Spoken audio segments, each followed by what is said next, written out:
ধর্মের গুরুত্বপূর্ণ মন্দিরগুলির মধ্যে একটি হলো কেদারনাথ। কেদারনাথ মন্দির হলো ভগবান শিবের পবিত্র ধাম। উত্তরাখণ্ড চারধাম যাত্রার অন্যতম অবিচ্ছেদ্য অংশ।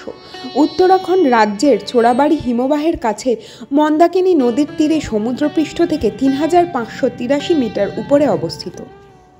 প্রতি বছর সারা বিশ্ব থেকে প্রচুর সংখ্যক ভক্তরা উত্তরাখণ্ডে আসেন কেদারনাথ মন্দির দর্শন করতে। তারা বিশ্বাস করেন যে কেদারনাথে এলে মানুষের মনের ইচ্ছে পূরণ হয়। কেদারনাথ মন্দিরটি ভারতের 12টি জ্যোতির্লিঙ্গের মধ্যে একটি এবং মহাভারতেও এর উল্লেখ রয়েছে। এই কেদারনাথ মন্দিরের সাথে জড়িয়ে আছে বহু পৌরাণিক কাহিনী ও কিছু অজানা রহস্য। 2013 সালে উত্তরাখণ্ডের প্রাকৃতিক বিপর্যয়ের কথা নিশ্চয়ই সকলের মনে আছে। 2013 সালে তীব্র বৃষ্টিতে যে বন্যা এবং ভূমিধসের সৃষ্টি হয় তার দ্বারা কেদারনাথের সমগ্র এলাকা ধ্বংস হয়ে গিয়েছিল।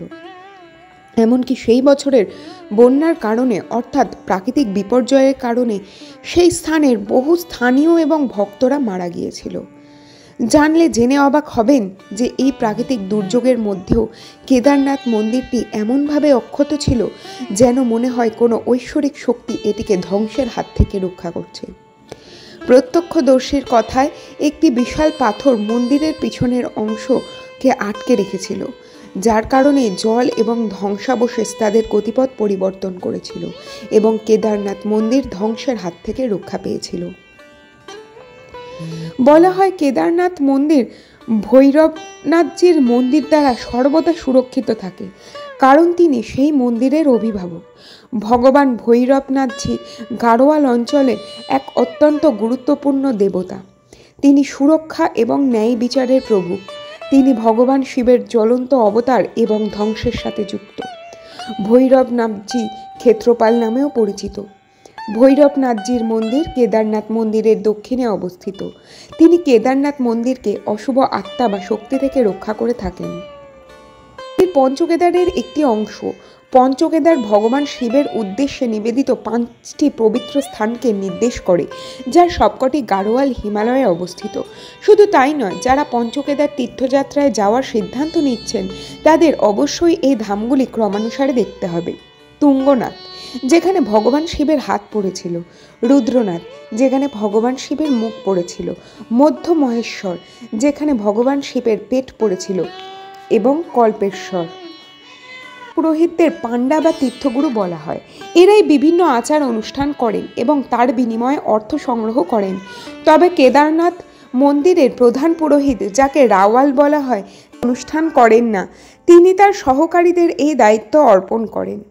কেদারনাথের তীর্থ পুরোহিত অর্থাৎ পাণ্ডারা কেদারনাথ উপত্যকায় প্রধানত 3টি নির্দিষ্ট এলাকায় বাস করেন, যেগুলি হল গুপ্তকাশীর বামসু এলাকা, গুপ্তকাশীর উত্তর এলাকা এবং উখিমঠ। এই পুরোহিতদের বিষয়ে সবচেয়ে মজার তথ্য হলো এই পুরোহিতরা তাদের 360টি পুরোহিত পরিবারের আদি গোষ্ঠীর বংশধর বলে মনে করেন। তারা পুরোহিত, শুক্লা, শর্মা, কাটিয়াল, বাজপাই ইত্যাদি পরিবারের নাম বহন করেন। তবে কেদারনাথ মন্দিরের প্রধান পুরোহিত রাওয়াল বৈষ্ণব সম্প্রদায়ের অন্তর্গত। কেদারনাথ মন্দিরের সমুদ্রপৃষ্ঠ থেকে প্রায় ৩,৫৮৩ মিটার উচ্চতায় দাঁড়িয়ে আছে। এটি ভারতের সমস্ত জ্যোতির্লিঙ্গের মধ্যে সর্বোচ্চ। এই মন্দিরের নির্মাণ আরও অবিশ্বাস্য মনে করা হয়।